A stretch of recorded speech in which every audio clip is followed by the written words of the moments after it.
നമസ്കാരം. കഴിഞ്ഞ ദിവസം ഒരു കുറ്റപത്രം സമർപ്പിക്കപ്പെട്ടു. പ്രാഥമിക കുറ്റപത്രമാണ്. എറണാകുളം CGM കോടതിയിൽ കൊണ്ടുവന്ന് കൊടുത്തു, CBI കൊണ്ടുവന്ന് കൊടുത്തു. അതുപോലെ മറ്റൊരു ഹർജി ഇന്നലെ തള്ളിക്കളഞ്ഞു. ആ ഹർജി നമ്മുടെ VC പൂക്കോട് വെറ്ററിനറി കോളേജിലെ പഴയ VC കൊടുത്തൊരു ഹർജിയാണ്. നമ്മൾ ഗവർണറുടെ ചില നടപടികളൊക്കെ റദ്ദ് ചെയ്യണമെന്ന് ആവശ്യപ്പെട്ടുകൊണ്ട്. നമുക്കറിയാം, നമ്മുടെ ഒരു സ്വഭാവമുണ്ട്, ഈ പഴയ വാർത്തകൾ അല്ലെങ്കിൽ ചില വാർത്തകളൊക്കെ പുതിയ പുതിയ വാർത്തകൾ വരുമ്പോൾ മറഞ്ഞു പോകും. അത് എത്ര വലിയ ഹൃദയസ്പർശിയായ സംഭവമാണെങ്കിലും. അനീഷയുടെ മരണം, ആത്മഹത്യ, അതൊരു വലിയ സംഭവമാണ് സത്യത്തിൽ. ഒരു വിഭാഗം പ്രഹസന സമരങ്ങൾ നടത്തുന്നെങ്കിലും മറ്റു ചിലർ നിയമയുദ്ധങ്ങൾ നടത്താനായി തയ്യാറെടുത്തുകൊണ്ടിരിക്കുന്നു. എന്നാൽ അതിന് വേണ്ടപ്പെട്ടവരെല്ലാം ഒന്നായി ചേർന്നുകൊണ്ട് അത് മുക്കാൻ ശ്രമിക്കുന്നു. അത് നമ്മൾ ഒരു വശത്ത് കണ്ടുകൊണ്ടിരിക്കുന്നു. അതുപോലെ സമൂഹത്തിൽ വലിയ വിഷയമാക്കി കൊണ്ടുവരാനായിട്ട് പരിശ്രമിച്ചിട്ടുള്ള ആസ്മിയ കേസ് പോലുള്ള കേസുകൾ, അതൊക്കെ വിസ്മരിക്കപ്പെട്ടു. അതൊക്കെ പിന്നീട് എന്തായി എന്ന് അറിയില്ല. എന്നാൽ അതുപോലെയല്ല സിദ്ധാർത്ഥന്റെ കേസ് എന്ന് പറയുന്നത്. സിദ്ധാർത്ഥ് എന്ന ചെറുപ്പക്കാരനെ നാട്ടിലേക്ക് പുറപ്പെട്ട അവനെ, എറണാകുളത്ത് എത്തിയ ആ വ്യക്തിയെ തിരിച്ച് വെറ്ററിനറി കോളേജിലേക്ക് വരുത്തി 3 ദിവസം ക്രൂരമായി മർദ്ദിച്ച് വെള്ളം പോലും കൊടുക്കാതെ കഷ്ടപ്പെടുത്തി നൂറുകണക്കിന് വിദ്യാർത്ഥികളുടെ മുന്നിൽ നഗ്നനാക്കി മർദ്ദിച്ച് അവശനാക്കി അവസാനം ഒന്നുകിൽ കെട്ടിത്തൂക്കി കൊന്നു, അല്ലെങ്കിൽ കൊന്നിട്ട് കെട്ടിത്തൂക്കി. ഇതിന് സംഭവിച്ചു. എന്നിട്ട് അത് സംബന്ധിച്ചുള്ള പ്രതികളെ രക്ഷപ്പെടുത്താൻ വേണ്ടി കോളേജ് അധികൃതരും സർക്കാരും ശ്രമിക്കുകയും ചെയ്തു. ഏറ്റവും വലിയ സങ്കടം എന്ന് പറയുന്നത്, ആ കോളേജിലുണ്ടായിരുന്ന ഡീൻ, തൊട്ടടുത്തുണ്ടായിരുന്ന ഡീൻ പോലും ഈ സംഭവം അറിഞ്ഞിട്ട് മൈൻഡ് ചെയ്തില്ല. അവൻ ചാകുന്നെങ്കിൽ ചാകട്ടെ എന്ന് പറഞ്ഞെന്നാണ്.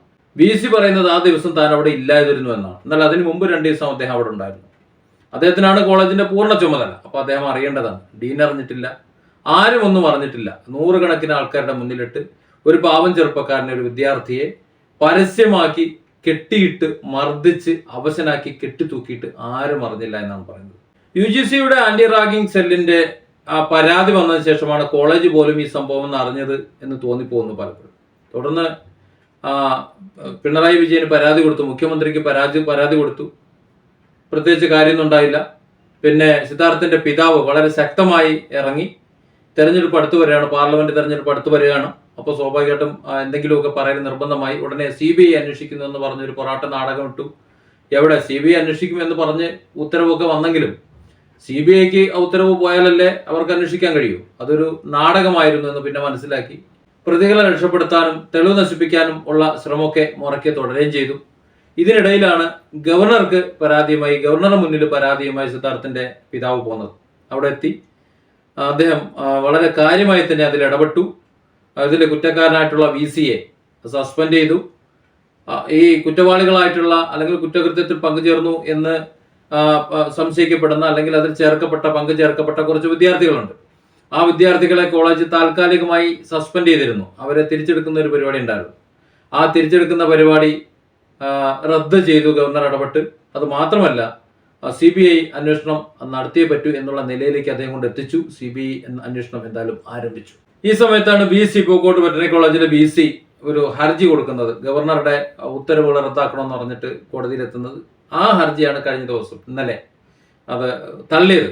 അത് അന്വേഷണത്തിൽ ഇടപെടാൻ പറ്റില്ല എന്നും വളരെ കുറ്റകരമായ കാര്യങ്ങളാണ് അവിടെ നടന്നിട്ടുള്ളതെന്നും ഉന്നത ഉദ്യോഗസ്ഥന്മാർ അടക്കം, അവിടുത്തെ ഉന്നത ഉദ്യോഗസ്ഥരടക്കമുള്ള മുഴുവൻ ആൾക്കാരും, അതിൽ പങ്കാളികളായിട്ടുള്ള ഉത്തരവാദിത്തമുള്ള മുഴുവൻ ആൾക്കാരും പ്രതികളായി തന്നെ അന്വേഷിക്കേണ്ടതുണ്ടെന്നും ഒക്കെ കോടതിയുടെ പരാമർശമുണ്ട്. അതുപോലെ VC പറയുന്നത് താൻ അന്ന് അവിടെ ഇല്ലായിരുന്നു എന്നാണ് ഈ സംഭവം നടക്കുന്ന ദിവസം. പക്ഷെ അതിനു മുമ്പ് അദ്ദേഹം അവിടെ ഉണ്ട്. ഇനി ഉണ്ടെങ്കിലും ഇല്ലെങ്കിലും അദ്ദേഹത്തിന് അറിയേണ്ട ഉത്തരവാദിത്വമുണ്ട്. ആ കോളേജിന്റെ ഉത്തരവാദിത്വം ഇല്ലേ, അദ്ദേഹം അറിയണ്ടേ? ഇല്ലേ പിന്നെ എന്തിനാണ് VC എന്ന് പറഞ്ഞുകൊണ്ടിരിക്കുന്നത്? ഡീൻ അറിഞ്ഞിട്ടില്ല, ഡീൻ അറിയിച്ചിട്ടില്ല, ആരും അറിയിച്ചിട്ടില്ല, അല്ലെങ്കിൽ ആരും അറിഞ്ഞില്ല എന്ന് നടിച്ചു. അവിടെ SFIയുടെ ഗുണ്ടാ വിളയാട്ടം അങ്ങനെ നടക്കട്ടെ എന്ന് കരുതി. ഒരു പാവപ്പെട്ട കുടുംബത്തിന്റെ എല്ലാ പ്രതീക്ഷകളും അസ്തമിച്ചു.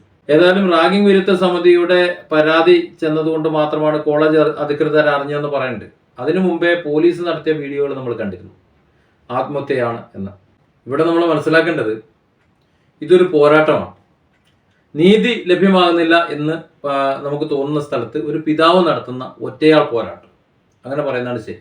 തന്റെ കുടുംബത്തിന്റെ പ്രതീക്ഷയായിരുന്ന ഒരു മകൻ, അതിലുപരി അവന് ഒരുപാട് പ്രതീക്ഷകളുണ്ട്. ഈ ലോകത്ത് അവന് ഒരു ജീവിതം മാത്രമേ ഉള്ളൂ. ആ ജീവിതം ജീവിച്ചു തുടങ്ങിയിട്ടേ ഉള്ളൂ. ആ സമയത്താണ് ഒരു കൂട്ടം കാപാലികർ അവനെ ഇല്ലാതാക്കിയത്. അപ്പോൾ അതുകൊണ്ട് തന്നെ അങ്ങനെ ഇല്ലാതാക്കിയവർ ഇവിടെ സസുഖം വാഴുമ്പോൾ ഏതൊരു സാധാരണക്കാരെയും കൊന്നെടുക്കാം, ആരും ചോദിക്കൂല എന്ന മട്ടിലുള്ള SFIയുടെ ഗുണ്ടാ വിളയാട്ടങ്ങൾക്ക് ആരെങ്കിലും കോച്ചുവിലം കിടണം, അതിന് സിദ്ധാർത്ഥന് നീതി കിട്ടണം എന്ന ആ സിദ്ധാർത്ഥിന്റെ പിതാവിന്റെ ഒരൊറ്റ ഒരു തീരുമാനം, ആ തീരുമാനമാണ് ഇപ്പോൾ ഇവിടെ എത്തുന്നത്. അതുകൊണ്ട് തന്നെ ഈ പ്രതികൾക്ക് ജാമ്യം കിട്ടരുത് എന്ന് CBI തീരുമാനിച്ചുറപ്പിച്ചതുപോലെ വളരെ പെട്ടെന്ന് തന്നെ അന്വേഷിച്ച് പ്രാഥമിക കുറ്റപത്രം കോടതിയിൽ, എറണാകുളം CJM കോടതിയിൽ സമർപ്പിച്ചു. ഇല്ലാന്നുണ്ടെങ്കിൽ കുറ്റപത്രം സമർപ്പിച്ചിട്ടില്ല എന്ന് പറഞ്ഞ് പ്രതികൾ ജാമ്യത്തിലിറങ്ങും. ഏതായാലും CBI ഈ കാര്യത്തിൽ വളരെ നല്ല രീതിയിൽ വളരെ വേഗതയിൽ തന്നെ അന്വേഷിക്കുന്നു എന്നാണ് ഇതുവരെയുള്ള പോക്കുകൊണ്ട് മനസ്സിലാവുന്നത്.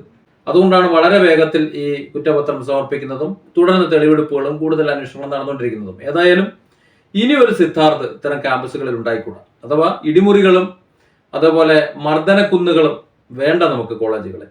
SFI എന്നത് ഗുണ്ടകളെ സൃഷ്ടിക്കാനുള്ള ഒരു പാഠ്യ സംഘടനാ വിഭാഗമാക്കി ഇവിടുത്തെ CPM മറ്റുള്ളവരും കൊണ്ടുവരുമ്പോൾ അത്തരത്തിൽ വേണ്ട. ഒരു വിദ്യാർത്ഥി പ്രസ്ഥാനം എന്ന നിലയിൽ വിദ്യാർത്ഥികളെ പഠനത്തിനും അവരുടെ അക്കാഡമിക് നിലവാരത്തിനും അതുപോലെ മറ്റു കാര്യങ്ങളും ഒക്കെ വർദ്ധിപ്പിക്കുന്നതിന് വേണ്ടിയിട്ട് ഉപകരിക്കുന്ന സംഘടനകൾ, അതായിരിക്കണം വിദ്യാഭ്യാസ സംഘടന, വിദ്യാർത്ഥി സംഘടനകൾ. അങ്ങനെയാണെന്നുണ്ടെങ്കിൽ SFI ഓക്കെ. പക്ഷെ നിലവിൽ ഗുണ്ടകളെ വാർത്തെടുക്കുന്നതിനുള്ള ഒരു പ്രസ്ഥാനമാണ്, അല്ലെങ്കിൽ അത്തരത്തിലാണ് കണ്ടുവരുന്നത്. അതിന്റെ ഇരയാണ് ഇപ്പോൾ എല്ലാം. ഇതിനു മുമ്പ് ശാരീരിക വൈകല്യമുള്ള മറ്റൊരു വിദ്യാർത്ഥി ഇതേ സ്കൂളിൽ നിന്ന് ഇതേ ഗുണ്ടകളുടെ SFI ഗുണ്ടകളുടെ ശല്യം സഹിക്കാൻ വയ്യാതെ പഠനം നിർത്തിപ്പോയത് നമ്മൾ വാർത്തയിൽ വായിച്ചതാണ്. അതായത് എത്രയോ പേർ നിർത്തിപ്പോയി. ഒരുപാട് പേര് ഒരു ആത്മഹത്യ ചെയ്തിട്ടുണ്ടാകാം. ഇവിടെ ഒരു സിദ്ധാർത്ഥ്, ആ സിദ്ധാർത്ഥിന്റെ കേസ് അത് പലരും അറിഞ്ഞതുകൊണ്ടും ഒരു പിതാവ് വളരെ ശക്തമായി ആ കേസുമായി മുന്നോട്ട് പോയത് കൊണ്ടും മാത്രമാണ് ഇതെങ്കിലും ഇത്രയായത്. ഇല്ലെങ്കിൽ SFIയുടെ പരിശീലന കളരിയിൽ, ജീവൻ രക്ഷാ കളരിയിൽ ഒരു പാഠമായി സിദ്ധാർത്ഥ് മാറിപ്പോയേനെ.